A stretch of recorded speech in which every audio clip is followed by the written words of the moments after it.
conference. It's a long, long walk, and we'll have some signs out for you, thanks to our friends at Twitter, and that'll happen at about 4:15. But Tanya, take us through the next couple of things here. All right.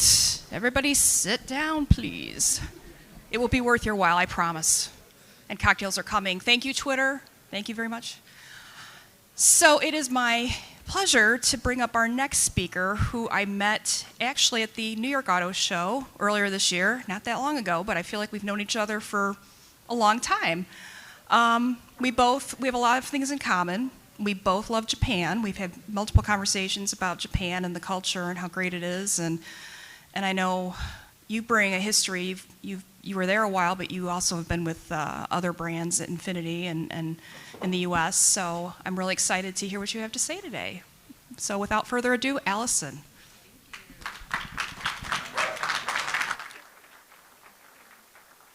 All right, so I guess I'm in between you guys, one panel session and drinks. Is that right? All right, so then my job is to make this interesting and entertaining. So this is all about the convergence of marketing and what is the role of data and creativity in what we're doing today. And I think, first of all, I love this image. Who did this last night? No one? Wait, what?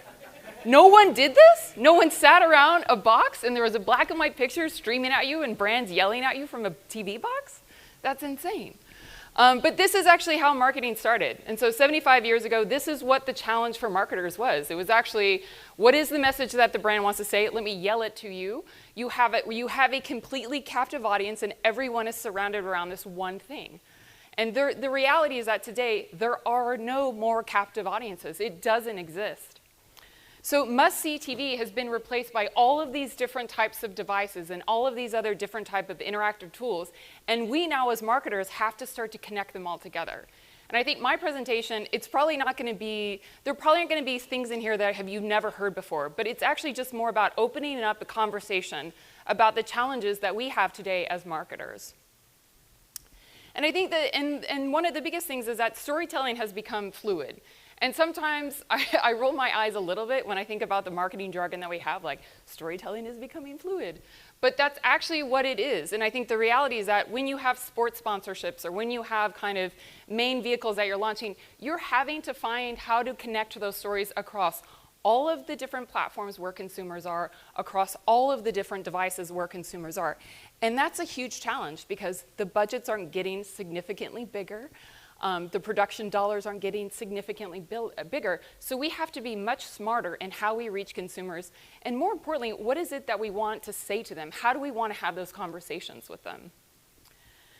So this takes me to the goldfish, which is actually the spirit animal of the marketing team at Nissan.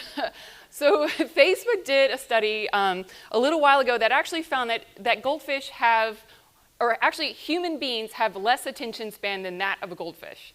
So think about that. Goldfish have the attention span of 9 seconds, and human beings have the attention span of 8.2 seconds. So we are right now trying to target and market towards goldfish, people that have the attention span of a goldfish. And that can be exhausting. But it also means that it's really important for us to use all of the tools that we have. We need to use all of the data that we have.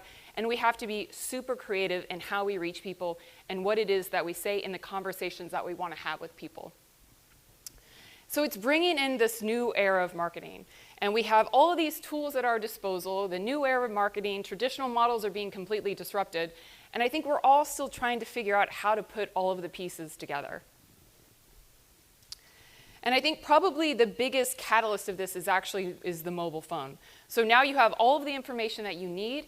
You have brands that are popping up across all of these different devices, but the mobile phone, because of its access, because it's something that every single consumer is using and having, that is really the main catalyst for this.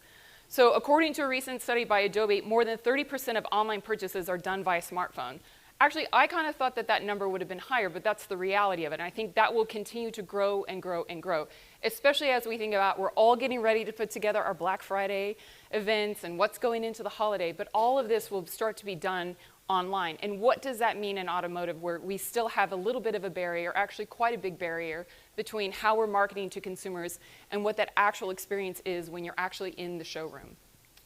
So all of these digital footprints and all of these digital points, it actually creates this entire data ecosystem.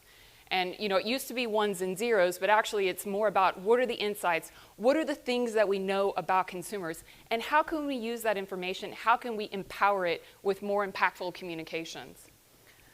So it's created this hyper data-driven economy, and it's kind of created what we call precision marketing at Nissan, performance marketing, targeted marketing. Those are all kind of the jargon that we use. But essentially, it's how can we deliver the right message at the right time to the right consumer wherever they are in the shopping process. And that could mean that they're ready to buy a car today, or it could mean that they're going to be passively looking for the next 6 months. We know that type of information about consumers. So how do we use that to our advantage? How do we use it to actually create things that are much more impactful for consumers? Because they are really at the core of this. So customers are at the core. They are the ones that are driving the types of interactions that they want to have with brands. They're the ones that are driving the types of conversations that they have. No more is it a matter of, a manufacturer is getting ready to launch a specific model. We're just going to blast that message out to everybody, and consumers are going to magically show up at the showroom.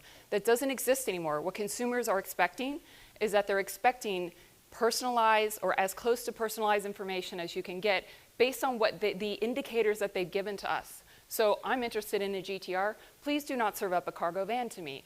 I don't want to hear it. I'm interested in a GTR. Serve that up to me. And so I think, consumers are definitely the ones that are driving. And I think, and it varies by generation as well. So we can't just market to Gen X or millennials or Gen Z. We have to market to everyone across all of our demographics that we have. And so you have some of the older generations that they're digital agnostic. They're becoming much more comfortable with technology. They understand that this is what they have, and they're finding ways for it to connect with families. How do you find information that you need? And then you have all the way down to Gen Z. And Gen Z, it's not just about, they don't think about tech, actually. Tech is an extension of who they are. This is part of their everyday lives.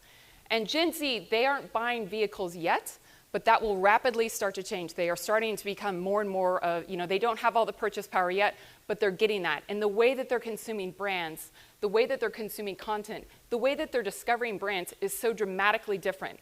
And so now, in addition to having to market to goldfish, already enough of a challenge, but now we have to also target to all of these different demographics who have different shopping behaviors. They have different consumption of technology. So how do we actually start to think about how do we approach this? And to me, it's exhausting. But I think some of the things that we're seeing, and these are a couple stats for Gen Z, but 12-year-old is the median age for everyone's first smartphone. I don't think that's not necessarily shocking. 2 in 3 teens are already making online purchases. Whose family allows that yet? 53% of Gen Z use their smartphone for online purchases. So maybe you don't know that they're doing this, but they really are doing that. And so I think these are 53%. And if you think about the earlier stat from Adobe, that shows how much more Gen Z is actually purchasing than the general population, which is huge. Which it means that we have to really start to ramp up how we use data, how we use our messaging platforms, how we really start to be much more agile and adaptable in how we reach consumers. So a couple other stats about Gen Z, just because they're so fascinating right now. There are more and more touch points, more data, and more opportunities to engage with Gen Z. They're really working in mobile digital environments. That's their natural state. So we now need to start to have much more adaptive platforms.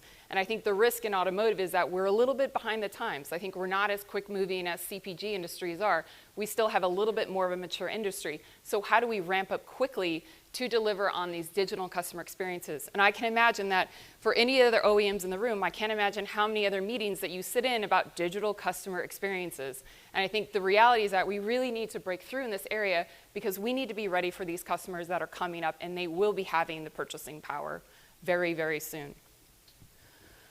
So all of this data and all of this information, it's creating a lot of data points. And this is an example of, in the next 60 seconds, and there's a timer, so Amazon, over 1,000 packages have been shipped in 60 seconds. Uber has had almost 1,400 rides. Tinder, almost 7,000 matches. Maybe in this room? Instagram, almost 50,000 photos posted. Venmo, 68,000 peer-to-peer transactions when it comes to currency. This is the new type of currency. Netflix, 97 hours streams. I may have had a few of those this weekend. Spotify, 750,000 songs streamed. And then lastly, YouTube, The Behemoth, 4.3 million videos watched. In the last 60 seconds, all of this data has been generated. All of this activity has been taking place. That's astounding. That's mind-boggling, actually. So the customer never sleeps. So we have 2.5 quintillion bytes of data are created every single day. And I saw an interesting stat. By next year, by 2020, there will be 40 times more bytes of data than there are stars in the observable universe. Bytes of data. And think about how quickly that has ramped up. So what it was this 10 years ago was probably just a complete fraction of what this data is today. And so what does all of this mean? Why does this matter? It means that we can be much more impactful with what we're communicating and how we reach consumers. It means that we can have personalized messages. We now know that it's important to be targeting, especially in automotive, when it comes to life stages and where the changes are happening when you're going to be more likely to purchase a vehicle. Expecting families, that's an example of it. So parents with young kids, we know that that's an interesting demographic. But actually what you can get down to and what data enables us to do and empowers us to do is get down to tattooed motorcycle moms from Cleveland. We can get down to this actual small fraction of consumers, and that's incredible. But then we have to structure ourselves. We have to create an environment that allows for this type of marketing to actually happen. We have the data that enables it. Now we need to have the creativity that empowers it. So where does creativity live in a data-driven world? And I think consumers aren't robots. They know when it feels like they're being marketed to, and it's done in a very templated way. We actually know, especially when you're working on lead generation forms, it's not just about how quickly you respond. Right now, the more important thing is actually the quality of that response. And the reason for that is because consumers are becoming, fatigued with the type of information that they're getting, with the type of fast responses. They're now wanting something that's much more custom, much more relatable, much more personal to them. And so this is why, we have to really be impactful in what our messages is. Data is not the answer. Data, it's a means to an end. The data is what empowers the creativity, but the creative is actually what's going to break through. So creative has become, it's never been more important for the creative to be impactful with what we're doing as marketers. This is an example of what you can start to do with creative, and I'm going to show a few examples here. I can actually sit and watch this for a scary amount of time, but actually, an artist, Aaron Colvin, took, this is flight information data that is being pulled from the United States, and he started to visualize it. So he actually turned this into art. And I think the thing that's really interesting about that is, airline travel is very stressful. It's supposed to be, sophisticated, it's supposed to be glamorous. It's actually super stressful. But what he did is he took stressful experiences and stressful data points and turned it into art. And I think that's an interesting example of what data starts to empower. At Infinity, what we did is we also tied to this is actually human experiences. So at Pebble Beach, we actually connected biometrics, so how people were reacting physically to the car, and this was the Q60. It was hot. We actually connected to the bio, so we had them hooked up to sensors. We had cameras set up in the experience, and we actually were starting to watch their pupil, their heart rate, how their breathing was, and we actually started to map that into pieces of art that we gave away at the end of the experience. And I don't know about you guys, but I've always wanted to connect kind of the physical response to vehicles just because they're so freaking sexy. But how do you start to connect that? How do you create that actual visualization of what that looks like? And that's what data starts to enable. Adidas also did something interesting. I recently moved from Japan back to the US, and there was something really interesting that they did in Tokyo. Tokyo has more lights than any other city kind of per capita. And so I'm a runner, and as a runner, that's incredibly frustrating because you can only go a block and then you're stopped at a light, and it's super, and you don't jaywalk. Please do not jaywalk in Tokyo. It is not allowed. But what Adidas did is that they actually started to map the lights. And so they actually created and they started to feed it to their users what the ultimate run was. So how could you get the miracle run where you would hit all of the green lights? And they mapped that and they did this full experience around, kind of the ultimate run in Tokyo. So data needs to live in the service of creativity. And I think what we're looking at with this is that us for marketers, we have all these complicated things that we need to do. How do you sell the cars? How do you do that profitably? How do you manage your budgets across all of these different platforms? How do you make sure that the sales team is feeling good about it? How do you make sure the dealers are happy? You have to manage all these other things. And you also have to market to people that have the attention span of a goldfish. And that's a lot to try to do. And I don't have all the tools, but I can tell you what we've been trying to do, at least on the Nissan side. And I think what we've been working on is how do we start to create, how do we bring creativity into what we're doing? What we're seeing is that the more impactful you can be with messaging, the more you're paying attention to the creativity. And this is also important in things like programmatic, where you tend to just be very templated. Dynamic creative optimization can get you into a very functional point of view. But actually, it's even more important for that creative to break through. So copy is important. Imagery is important. It can't just be something that's a static image and then generic copy. That isn't going to work anymore. So what we've been working on is how do you actually create the emotional connection of people to the technology? And I think the other thing that's happening in the automotive space is that the technology is becoming more and more complex. We know that consumers are actually already a little bit afraid of it. So how do you talk about autonomous drive? How do you talk about electric in a way that's going to make people give a shit? Because that's ultimately what we're trying to do when it comes to creative. This is an example of what we started to do for Rogue, which is the #1 selling model that we have for Nissan. How do you start to show how the technology can live in a world of distraction? How can technology be good technology in the face of sometimes what is bad technology? And then also, how do you create personalized experiences for all the different demographics and all the different audience segments that we have? So I'm going to take you through some creative examples. Hopefully. Yeah.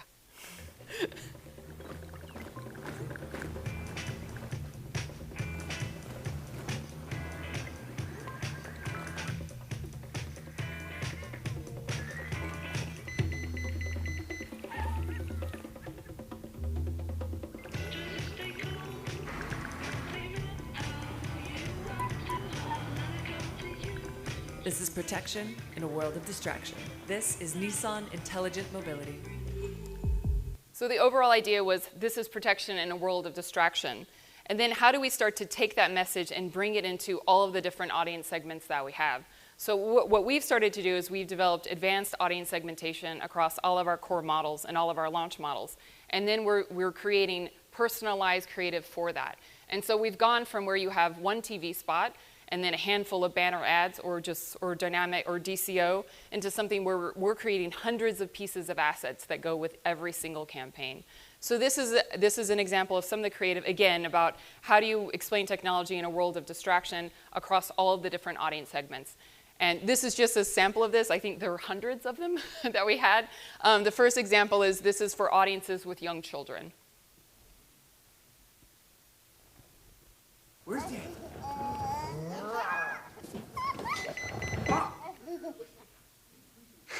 This is the 2020 Nissan Rogue with rear automatic braking. This is Nissan Intelligent Mobility. And this is an example of parents with older teenage kids.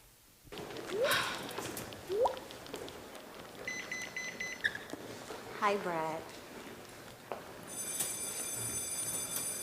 This is the 2020 Nissan Rogue with automatic emergency braking. This is Nissan Intelligent Mobility. And then young adults, this is the first big car purchase that they have.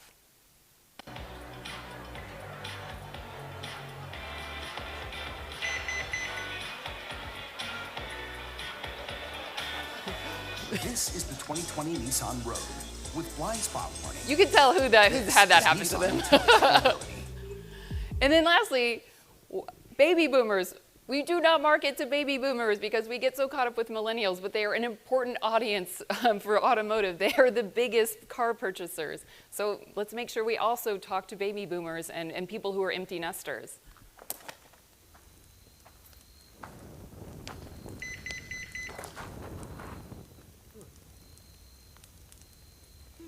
This is the 2020 Nissan Rogue with rear automatic braking.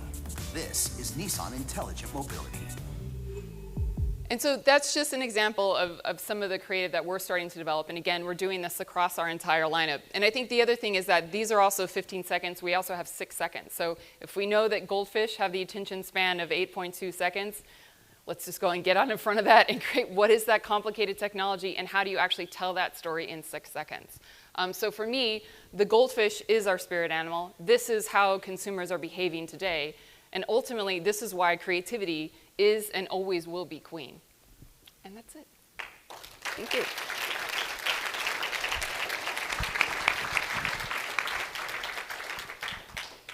Thank you, Allison.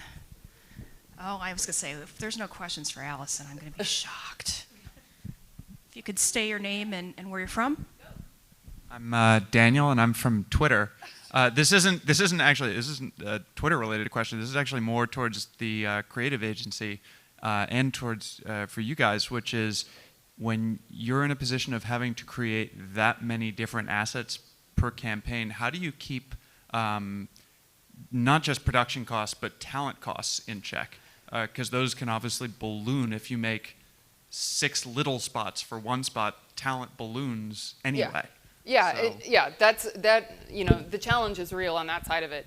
I would say the first thing is that we completely started to restructure the agency team. So we had, in the case of Nissan, we had, 10 different main agencies that were working across different segments. We worked with the holding company to actually start to collapse that into one team. The idea of that isn't new. I think a lot of brands have done that or are in the process of doing that. I think what we did is we started to organize all of those teams across our vehicle segments. And so when we're going in and giving a brief, we're not giving 10 different briefs anymore. It's one brief. This is one agency team. So in the case of Rogue, this went to the SUV team. Come back to us with what that full plan is across all of the audience segments, which also included multicultural. It included all of the digital assets that we needed to have on the website, on brochure content. All of that was part of it. The talent piece of it was actually one of the things that we've been working with as well. I think there is some offshore talent that we shot there. We're starting to combine shoots. I think the idea of a super shoot, also not new. The way that you do it actually has to be really smart. And so you're starting to look at how do we use the talent, how do you use offshore talent, how can you find some of those, solve some of those challenges that way. I think also it's in the creative idea, so understanding what those budgets are up front and what the impact of a lot of talent will use. I think, we end up shooting, the kind of the phone one. We shot that offshore because of all of the on-camera talent that it was going to have. And so I think we're going through that. We're having very open, honest conversations with the agency team on that. Because you're right. I mean, you could have a really great idea, but next thing you know, you're spending millions and millions of dollars in TNR. So it is part of the upfront production process. I think we've gone through different iterations of it, and I think we've now kind of rolled out this approach across all of our core models. We're starting to get much better at it. We're having those conversations up front at the concepting stage, so we know if we're walking into a big red flag, and then how do we adjust. But I think having everyone work across the same thing so you're not having different teams start to produce different work, I think that was a big breakthrough for us on our side. I've got a question back here. Hi, I'm Mark from Newstar. Hi. Are you tracking sales back to those individual demographic groups so that you're able to sort of measure the effectiveness of all those different? We don't have it tied all the way back to the individual sales, but we do have we do have it tied back to as far to sales as we can get. I think on our case, and I imagine we're not the only OEM with this challenge, but because the CRM systems are disconnected at a dealer level, we're not able to get it all the way to sale. We're working towards showroom traffic, which is kind of as close as we can get at this point. But I think the holy grail is really going to be, can you track it back to individual sale? But there's a lot of infrastructure that has to change for that. I think one of the more interesting things about this is actually the conversations that we're having about marketing and marketing effectiveness.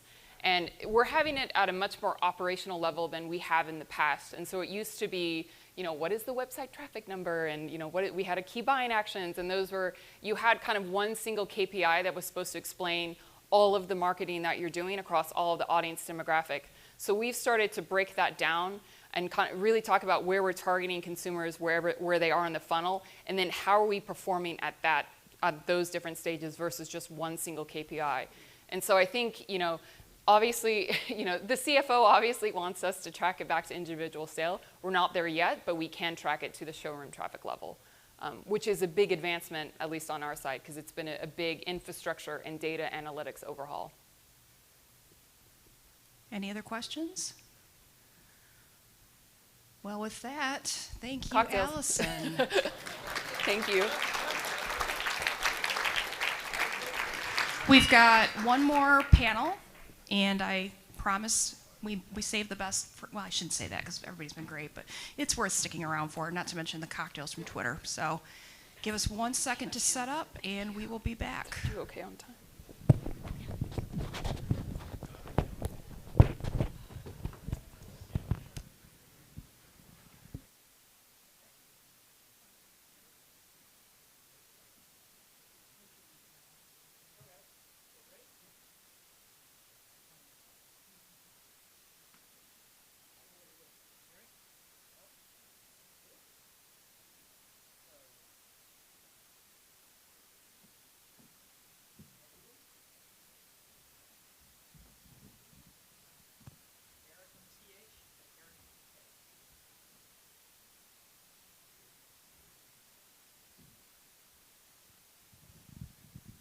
It was very difficult to get Eric to come to this. We had to break his leg.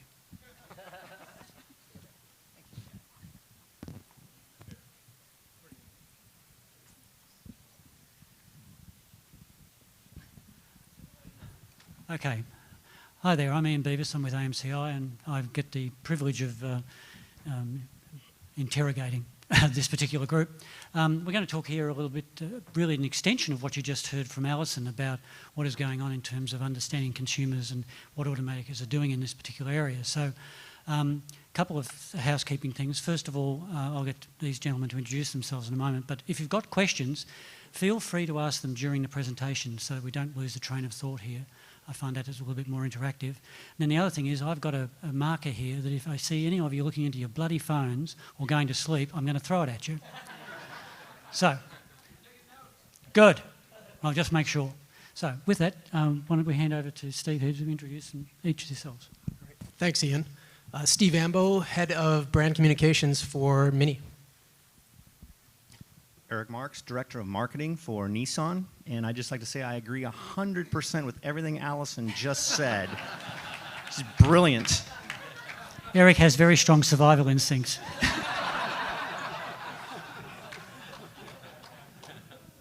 Hi, I'm Eric Thomas. I am responsible for experiential marketing in the US for Hyundai Motor America. So we've got some different brands here. We've certainly got Mini, which is an iconic brand. We've got Nissan, who's enormous, and we've got Hyundai, who wants to eat Nissan's lunch. So I think we're in a pretty good place here for a good discussion. So I'm going to throw it open here, and I'll probably start off with Steve, is how in the last 3 to 5 years have consumers changed, and how are you changing how you communicate and relate to them, and where do you see it going? Because the problem with research is like driving down the road at 80 mile an hour and looking in the rear vision mirror. So how do you sort of stay ahead of it? So yeah, there's a challenge. Off you go. Geez, how long do we have? That's a loaded question. 4:15, we're finishing, whether you're finished or not. And we stand between everybody and drinks. That's never easy to do. I think generally, we've taken a step back, I would say, in trying to, like everything should, start with the customer. I mean, Allison talked a fair bit about it. But really, as marketers, I often think we get classified into buckets. We have customers, we have prospects, and we want to conquest. And we go out and we look at how we do that. And if we look at Mini as an example, as a niche brand, we have drivers that are 22 years old, and we have drivers that are 74 years old, and everything in between. So it's really, generally we would look at that and say, well, they're all our customers, therefore they're all alike. And the reality is that's not the same, and it's probably not the same for any of us. So how do you start to cluster those people and understand them? You can't cluster them too much because also, as Allison mentioned, we have limited reach ability in terms of production dollars, media dollars to go out and reach these people. But ideally, it's what's that common thread amongst the people and the demographic and the customer set that we're talking to. And then how have they changed? I think just that behavioral patterns have changed in terms of that funnel that we all love to talk about in the automotive market. I like to kill the funnel and say the funnel is dead. The funnel is no more linear, I think we would say. There is a funnel somewhere. But I think that funnel just changes. I can go from creating awareness to generating a lead form and then still wait 3 months before I actually go into a dealership. And then I can go back and take some very high-level actions or behavioral actions on your website. I mean, it's just all over the map, and there is no one the same. So again, it goes back to the dynamic content and how we are relevant. And in Mini and BMW Group, we just simply call it the relevancy theory. I need to deliver a relevant content to the relevant audience at the relevant time on the relevant platform on the relevant device. We can go all day with this. You can see how it can make sense with relevancy. So I think those are some things how we're addressing it, but I really think taking 5,000 steps back and really starting to look at the customer again. We lose sight of the number one. We all talk about customer centricity, and big buzzword obviously today in marketing. But again, really taking a holistic look at the customer. Who are they? And then, of course, how do you reach them? Reaching them, and then who don't you want to talk to is equally as important in media-type budgets today as it has been ever. So again, fencing and how I don't talk to certain people that frankly may buy our car regardless if we talk to them or not, and spare those impressions or spare those valuable dollars. One area that I do want to touch on is that, you know, we, as marketers, we try and quite rationalise everything to some great extent. But the reality is that most purchases, all purchases really are highly emotional, and then we post-rationalise.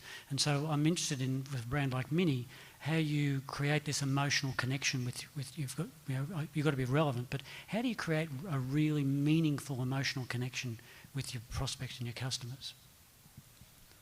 That's suggesting that we do that. We certainly try to do that. I mean, full transparency, I think Mini's lost some of its way over the last 5 years in doing so. And I think we're not the only brand to do so. I think maybe it's a broader statement, but I feel like brands in general tier one brands have become very transactional. We live in this transactional world, this frictionless commerce society, this digital commerce society, this one-click society. And so as brands, we want to quickly find these attribution models and these models to get that next click, that next engagement, to get them closer to the end goal, which is buying something, buying a car in this case. I think in doing so, that's great, but we optimize towards all the transactions. And that becomes a problem, and I think brands, classic brands, lose their way if we only focus on getting that next engagement, that next click, that next goal before, or that next target to get to the end goal. And in doing so, we lose that emotional connection with the audience. Yeah, you have to date before you get married. I'd like to think so. Maybe go on a vacation, introduce yourself to the parents, and buy a pet or something. Eric, your thoughts on how consumers have changed and how you're changing and connecting with them, and you don't have to say everything that Alison said. At the risk of being a little redundant, that was a beautiful speech there, and I agree with so much of that. I would just say the bar's been raised.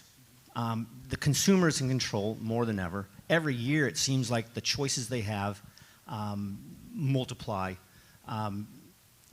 The way that we reach them, the way we find them, and the way we engage them has to match the growth and has to match the consumer's needs. Because again, they are in control. As Alison said, we have to engage with them in less than 8 seconds. We have to find different ways to speak to them in a way that's compelling and engaging, whether that's 6-second, 50-second, or 30-second piece of content.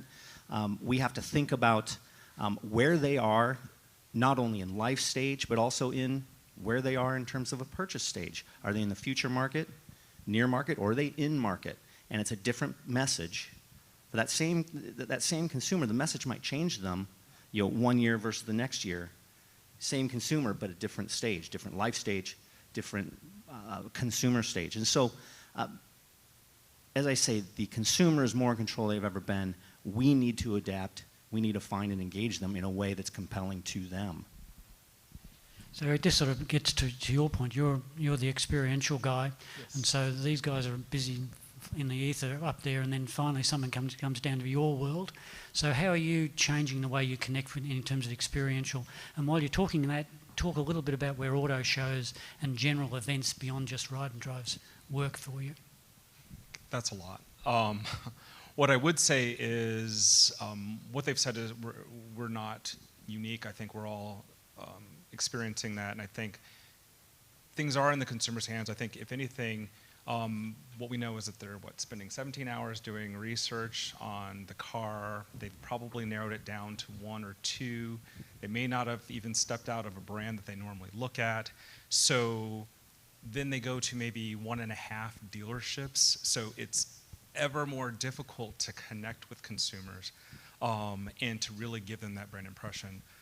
I use that to my advantage inside because I say, well, the only way then, if the consumer doesn't want to go to a dealer, is to give them an experiential experience, redundancy, that really is one, brand defining, but also special, unique, something that they remember, and something that gets them in the car.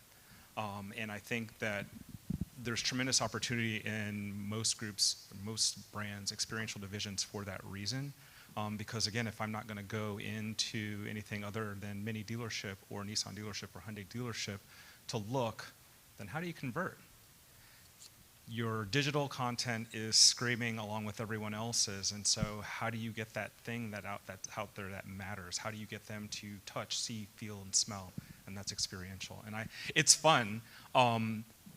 Then the next thing is, well, how do you get enough dollars to really tackle those segments that were talked about earlier, right? So we're all seeing those segments.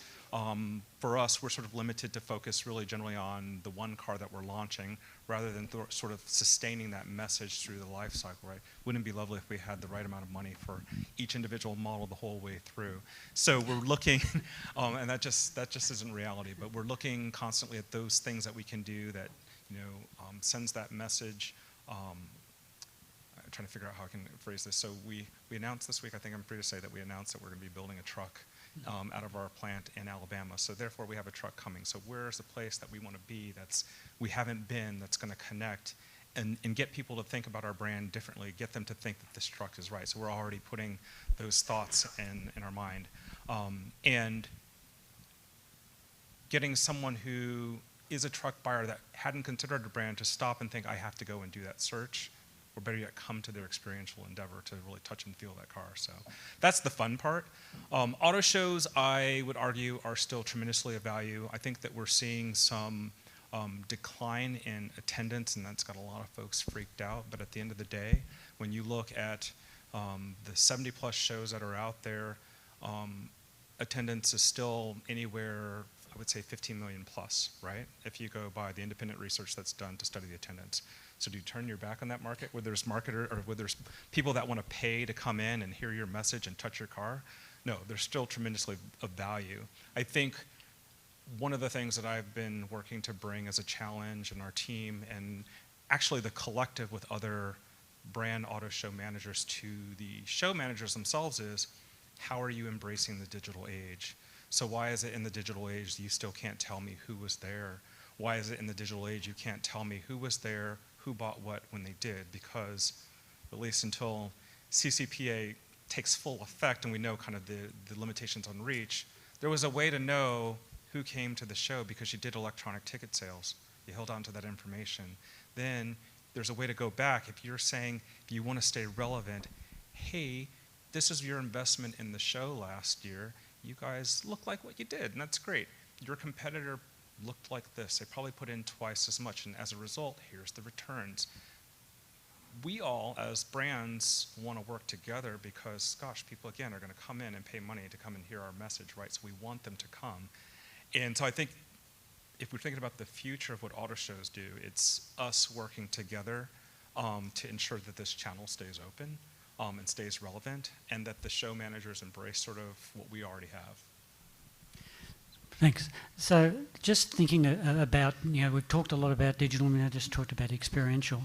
There's been a lot of discussion, JD Power and others have talked about this for some years, about the whole online to offline world. What are you doing to try and, we obviously want to become frictionless, but how are you managing what is going on in the digital space and then transitioning it into the physical space? The reason I ask this is, there was a statistic that we cited in another presentation recently that said that 80% of people, when they're getting close to purchase, will go to the dealer's website and look at inventory. But when that person actually goes through the door of the dealership, 90% of them are completely unknown to the dealer. So how are you, as a brand, it's a much more difficult problem, but how are you managing the online to offline world to make sure that you take this consumer on some journey that you can at least have some role in managing or at least curating for them? I think the first thing we need to do as a collective audience is define online and offline, or what digital is, because I think we think digital, we think online. Does that mean www dot, or what does that exactly mean? So if everyone pictures that big screen in your living room that we call the television, is that a television, or is that just a big screen in your living room that can produce the same content that the laptop or the iPad or the iPhone, Apple, you're welcome, smartphone, can produce in your household? So we know it can produce the same content. Again, I just questioned, so using ACR, automatic content recognition, that's a way to contact or complete the, I guess, the journey, you could say, from that one screen into a multi-device conversation into your household. There's a lot of technologies out there that can allow you to try to bring that journey to be a little bit more sequential. So that's one thing, I think, with those technologies, but I think it's clearly that offline and online world is way more blurred than it's ever been. And even just looking at the experiential side from Eric, I mean, if it's biometrics like Allison talked about, or just using some other heat monitoring to see what the dwell time is around a car at a showroom, you know, all of this technology is fantastic. It is digital technology. How we find audiences, that's digital. It's not online versus offline, but it is definitely a digital world in which we play. There's no doubt. Defining the customer journey is paramount. How do we connect Tier 1, Tier 2, and Tier 3? How do we partner with dealers, again, to help define what happens as a customer goes through the journey from a Tier 1 message to a Tier 2 in-market message to actually showing up at the dealership. Partnering with the dealers and working with them to better understand what the purchase considerations are on-site, offline, at the dealership. That's something that we're exploring at a deeper level than we ever have before. Right. So how do you really connect with your customers? You know, we had this discussion earlier, you know, about, you know, this emotional connection, you know, rational messages. No one buys a car because it has 7 or 8 features. They buy it for a myriad of other things that surround those 7 or 8 features. So how, within your organisations, given that we all acknowledge that the purchase funnel doesn't exist as it's been constructed, how do you create competitive sets, and how do you create personas, and what sort of data are you using to help create the right messages to get that emotional connection? It's a big question. It can go in a million different directions, but what I'm trying to get to here is we have. Alison made a comment, you know, data in the service of creativity. We're swimming in data. I worked at Nielsen. In the 7 years I worked there, I never had a client ask me for more data, ever. Well, what they were asking for is some bloody information that you could do something with. So I assume you're going through that as well. But how are you creating your messaging to make sure that you are getting this emotional connection? And then if you are doing what I'm suggesting you're doing, how do you know it's working? Because the problem that every car company has, and was touched on earlier, is we're so bloody transactional. And you know, the average car is 11.4 year, ownership is 11.4 years. You've got people in 2 and 3 year leases, but you've got this incredible purchase journey, right? The transaction is this bit at the end. How the hell do you get to? How do you build this relationship that gets you the chance to have the transaction? And I'll throw it to any of you. And by the way, I'm asking the question because I don't have the bloody answer either, so off you go. Again, not to echo everything that Allison said, but she's absolutely right.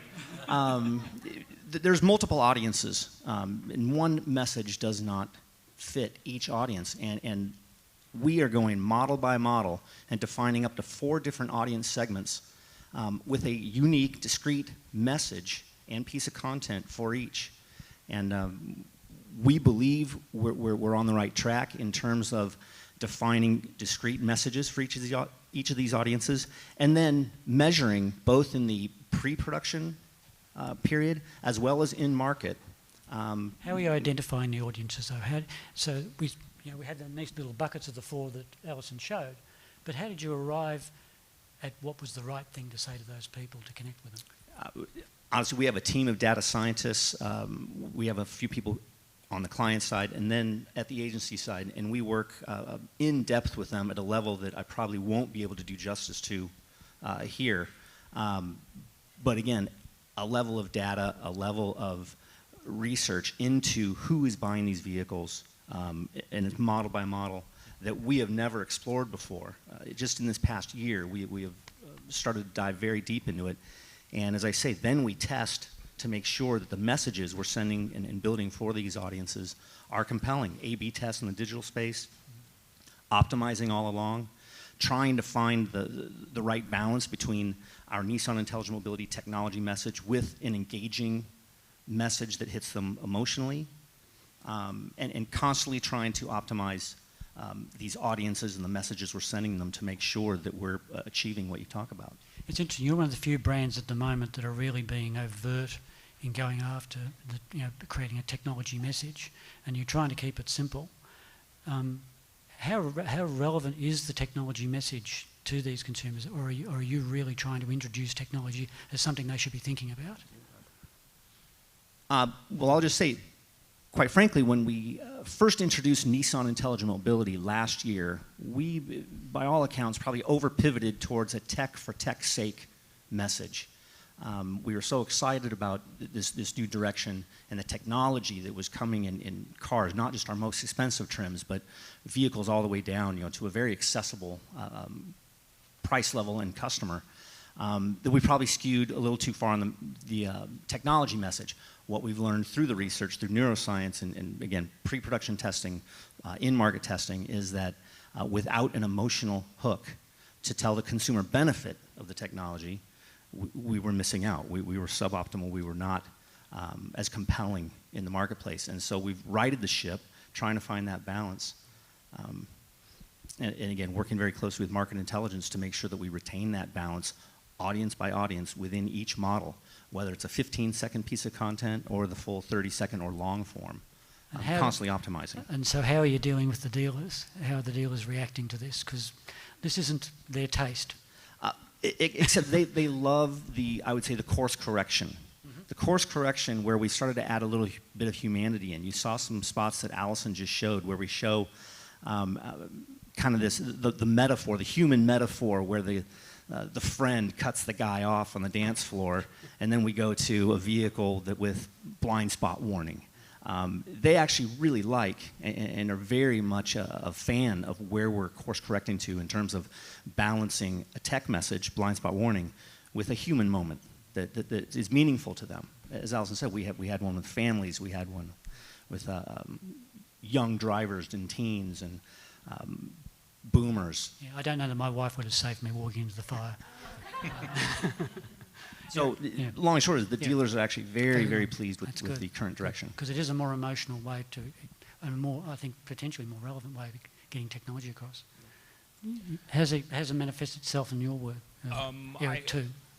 Well, I would just say for us, not completely unsimilar. I mean, there's a ton of data, and certainly if we marketed to all the groups that they are identified, again, we would probably triple our budget, right? So that's not the reality. The reality is it exposes a lot of great opportunities, and then you sort of pick and target those groups where we've already identified who our brand is, and we stay true to those points of appeal, both technology but also the emotional, and identify those that we think that will appeal to the most, right? So we're not taking an emotional message where we're not authentically there. We're speaking to those people in a way that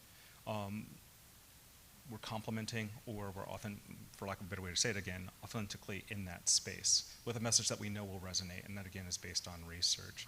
I just want to go back really quickly to something you asked earlier about kind of the dealerships in the transition and technology and what's happening.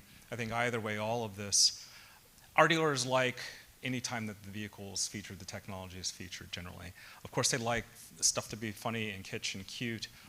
They like the idea of winning, but they really want to know that it's going to drive them to the dealer. And there's a belief that certainly anything about the car is going to certainly do so. So it's up to us to sort of find that balance. In terms of how consumers are doing that, That message will vary across the different channels, and at the end of the day, you just want to know, can they respond? The question is about digital, what's happening and how are they doing it? And so we had Joe St. John come in and talk to our dealers late last month, I guess it was, and we were, one of the best questions he asked them, how many of you have a digital sales department?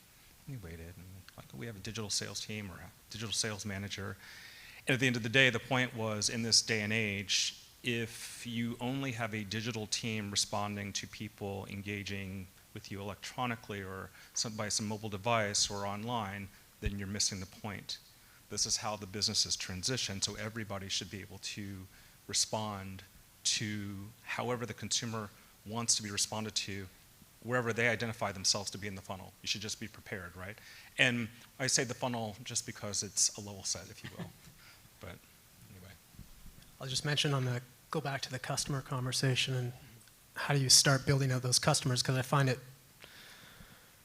interesting, if nothing else, that a brand like Mini versus Nissan, we both have 4 customer clusters, yet compare the volumes, and I think you get where I'm going with that. So, I mean, how do we build these clusters of audiences? And I think as marketers, we generally start with who's buying our car right now. And so if you build those out, we all know the model or the lookalike model of building these customers out. Flatter me with a quick story here, but there's a bias out there that's called a survival bias, and it was based on World War II survival bias, and the engineers would look at the airplanes coming back from World War II, and the head engineer would ask the other team of engineers, okay, where do we need to add more armor to our airplanes? And they'd look to see where the bullet holes are, and they said, no, that's not at all where we need to add armor. So these are the planes that are making it back. We need to go find the planes that aren't making it back and look where the bullet holes are there. It's the same if you look at a niche brand like ours, and I think it's the same on any brands. If we start with building out the people that are buying our customers and we ignore the people that are not buying our customers, that's the survival bias, and where we look at how we build out these audience clusters. And again, without data in this digital space that we live in, frankly, we never would have been able to look at this populace as a mad index and see how does our current customer over-index, under-index, and looking at the broader populace or population set. So I think that's something how we're trying to get more educated, again, on not who's buying our car necessarily, but who isn't buying our car. Who you're missing. Well, we talked about earlier about loyalty rates. You've got 53, 54% loyalty rates. You've got some brands like Subaru and Lincoln and Ford in the 70s. So all that marketing that's not necessarily very well targeted is going to a very small audience. But the fact is, for any of you to grow, you have to keep what you've got and get more. And if at the beginning of every year you look at all the projections from all the OEMs, the industry should be running at about 35 million instead of 16. And so it is an issue. So let's just talk a little bit about conquesting and how you go out and, because you've touched on something that really sort of doesn't get talked about as much as it should, because the easiest thing for you, theoretically, the easiest thing for you to do is to go out and get your current owners to repurchase. And it's the cheapest, according to all the marketing rules. But how do you go about conquesting? How do you identify who was the best and most likely suspect? We go after Mini and Hyundai. Yeah, everyone's a prospect until they buy or die when it's all said and done. But no, so who do you? It's true. I got nothing to add. No, but so for instance, Mini, you've obviously got to grow. You've added models and you've got some new introductions here. They're not aimed necessarily just at the people who've been currently buying Mini. They're to expand your market. How do you identify where you're expanding, where you can expand and still keep your soul? It's probably the question I get asked the most, frankly. But I think if we live in this somewhat rational space, and I think some automotive brands live more rational, some live more emotional. I think with Mini, if we look at our 8 out of our top 10 purchase reasons, they are very emotional, as it wouldn't surprise. So we look to other emotional brands. We'll look to Jeep, and you got to think, well, if I'm buying a Jeep Wrangler or a Gladiator versus a Mini, really, that's your competitive set? And yes, if you look at our defection and infection list, yes. I mean, it is these emotional brands. It is again, Subaru will show up often on our competitive set. So again, you can't be narrow-minded in just looking at the old cross-shopped vehicle list. It is, again, look at what makes your brand. What are those, yes, qualitative old survey or focus group information that still have some value. Understand why people are purchasing your car and see what other brands may resonate that frankly wouldn't show up in a lot of other lists. Right. And then, of course, the challenge is how do you go after finding those audiences, which is extremely expensive as well as opposed to the loyalty play. Okay. Eric, in your world, I would just say we always try to find a balance. I wouldn't say that any one of our campaigns or models we have a pure conquest strategy as much as trying to find the right balance between speaking to and talking to in a compelling way our current owners, but then also we want to position ourselves as aspirational, and we want to position ourselves as a brand that's always looking beyond just our customer, but in a balanced way, because the cost can get extreme if all you're doing is pursuing conquests. And reality sets in terms of just budgets and efficiency. Mm-hmm. And so it really just comes down to looking at the data, the cross shops, who the highest propensity to shop a Nissan is, and going after them, but in a balanced way, with also always looking towards opportunities and low-hanging fruit with current owners. Okay, this is a question for all three of you. Oh, I just want to add pepper or flavor to that and just say, for us internally, especially since we have Jose now, there's no balance. It's I want everything, I want it all right now. You can get some tips from him. Yeah, please. But I would say that for us, it's all about identifying also those people that are in market and looking at that data and figuring out if there's a compelling offer that we can put in front of them to at least just get them to take a look at our brand. And so then we do have a couple tools out there that we're using now like that, test drive incentives, et cetera. And they seem to be showing some returns. It's never enough, but it's a step in the right direction. And part of that is just data dependence. And we're going to continue to look at it and see what else it yields. So this is a question for all three of you. What campaigns have you done that you're most proud of in terms of creating what is a real connection with your customers, and why? And then the opposite of that is, what have you done that you wish you hadn't done that you can talk about? So I'll start with you, Steve. I have a real hate on the word campaign, to be honest with you, because I think it's somewhat... It's whatever you define it. Yeah, it's somewhat archaic, because I think traditionally as marketers we would launch a vehicle or launch in a band, or we'd peak and then valley. And I think the way customers consume content today, those peaks and valleys, and depending on your budget, your peaks can be very high, but then you can have a very deep and dark valley for a sustained period of time, and that's no way to build. And you've had them. And we've experienced it. So I think it's that sustained, always-on approach to content serving. Again, I always talk about internally within the group, if a piece of content or a campaign is performing well as a marketer, why would you ever take it out of market? It's silly. Oh, well, because my media flight is up. Well, flight it again. Actually, my experience as an agency is client wear out was a bigger problem than consumer wear out. And it could be. I mean, if you are hitting reach and frequency where this is actually a burnout, okay, that's a problem.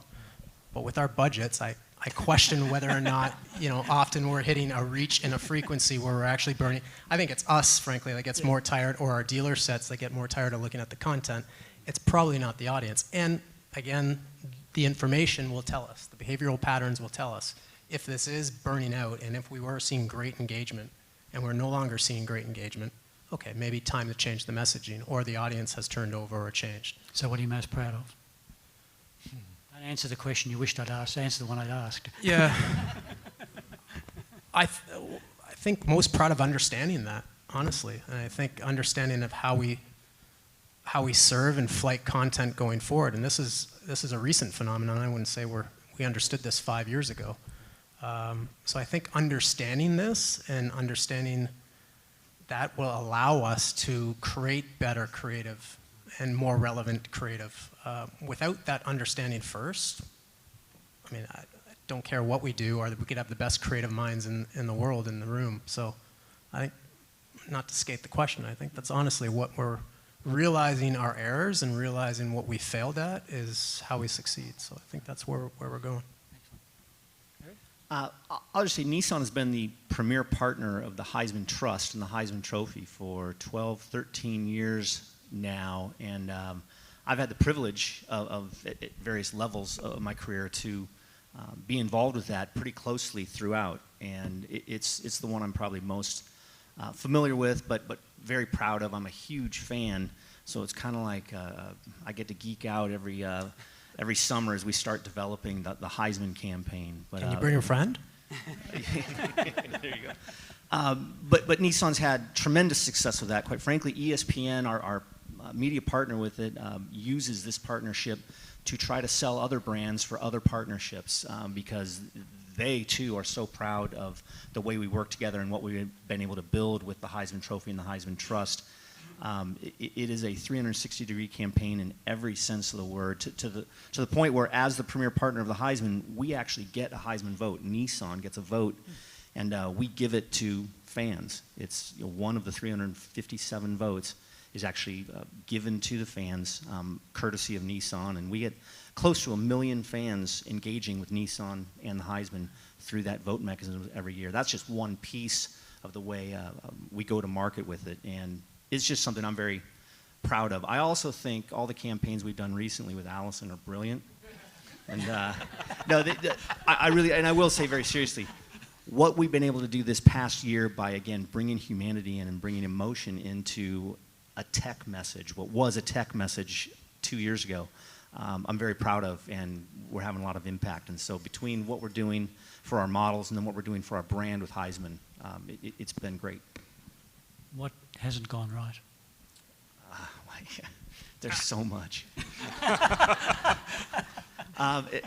Just pick one. I'm not going to cop to anything in front of my plead. We'll just.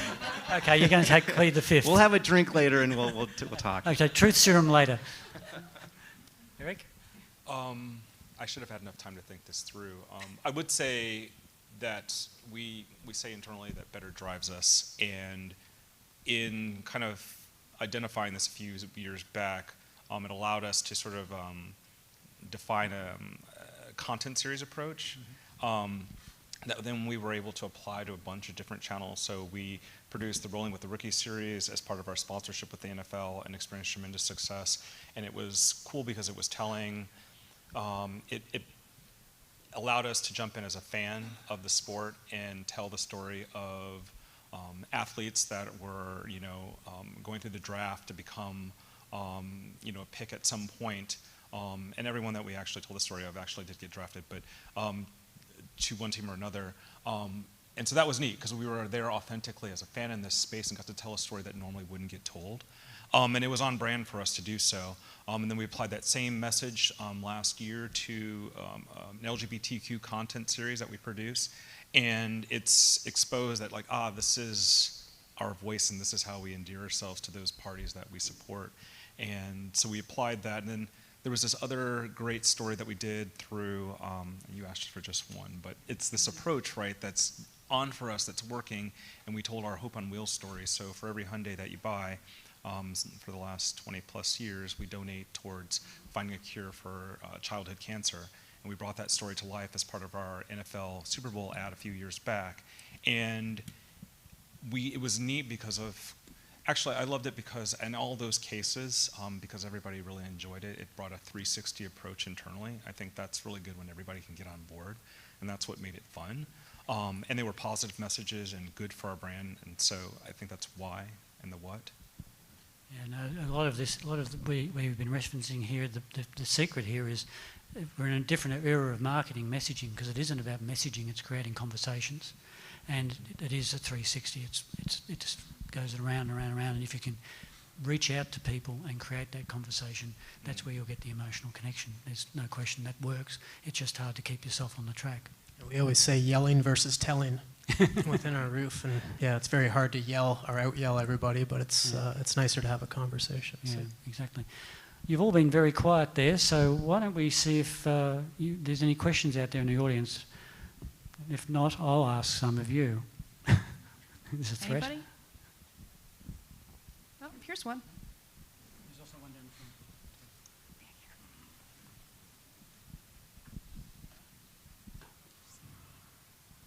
Sure. Hi, I'm Eric Villain from GFK. My question is, there's a lot of amazing ideas and a lot of amazing things that you've all done in terms of getting that emotional connection. And to a certain extent, there, in a way, when you understand all the different audiences and all the different touch points and maybe even positioning, it struck on me, since there's such a long cycle, an ownership cycle, is there a way to actually, now with one-on-one marketing, to follow people around their journey? And have we done that good a job from an emotional viewpoint to, to follow Eric over the past decades and whatnot as he changed his, what he's looking for in a car? I can speak to more. I mean, we look at our current customers. So, if they're keeping a car for 4 years, for example, on a lease, how do we keep that customer loyal without going back a decade? We look at a 3-year, and I'm telling this story because we are doing this here and now. We're very quick in our industry to throw $1,000 or $4,000 or a cash incentive or a lease incentive back to them. We're running a propensity algorithm to see, does the customer have a propensity to leave the brand based on their behavioral patterns over the 4 years with us? That could be online, that could be lifestyle, that could be after sales, that could be service. So we're able to cluster all that information into our DMP and understand that customer. So and put a score to it. And if they have a high score, therefore have a high propensity to stay with the brand, then don't throw $1,000 or $2,000 or $5,000. Perhaps a bike rack that has a fraction of the value might go way, way further. Luggage rack, bicycle rack, or some other assessment or part assessment or accessory. So in doing so, this is again over the last year, we were able to kind of try to understand that over a 3-year period. To answer your question, I think, yes, it would be nice now to go back beyond 3 years and not just look at the current customers, but the win-back customers, the customers that we've lost, and understand them to the same extent. So step 1, perhaps, in a further step process. Guys? I would just say we believe there's opportunity in CRM, and it's just balancing focus, balancing message from those that are in the future market to near market to in market, both in CRM, but then, as I say, we balance that with conquest activity, and it just comes down to a matter of prioritization and where we want to put our focus and budget, quite frankly. And someone who just bought a car, we're certainly going to keep in touch with, but we may not be keeping in touch with them as frequently as we do if they're a year out or less. So it's just finding the right balance and cadence. But certainly we value our own owners and we stay in touch with them. I would say that the challenge starts at dealer level. One, to be able to track that through, but also to initiate that post-sales relationship, starting from the point you sell that car to scheduling that first appointment, showing them how it can be done electronically, making sure dealerships follow up on that process to either ensure there's a car waiting or transporting someone to and from, making it so that it's easy for that person. But it starts literally the day you sign for that car and the relationship establishing there. When it's done right, then engaging with that person and tracking that through CRM all the way through is that much easier. But therein lies the challenge, right? So the dealer is everything in this process, and we continue to work through and work on that with them. However, there is one thing that is changing, which we haven't touched on, which is connectivity, the connected car, and the opportunity that it does give OEMs that in the past, once that car's sold, they're out of luck, whereas you can interject and get yourself into that conversation in a meaningful way is an opportunity. But again, you're going to have to get dealer cooperation. That's always part of the trick. Sorry, next question. There was something in front of you. I think we're ready to wrap. Thank you, gentlemen, you want a bloody drink. so much. Thank you. Thanks.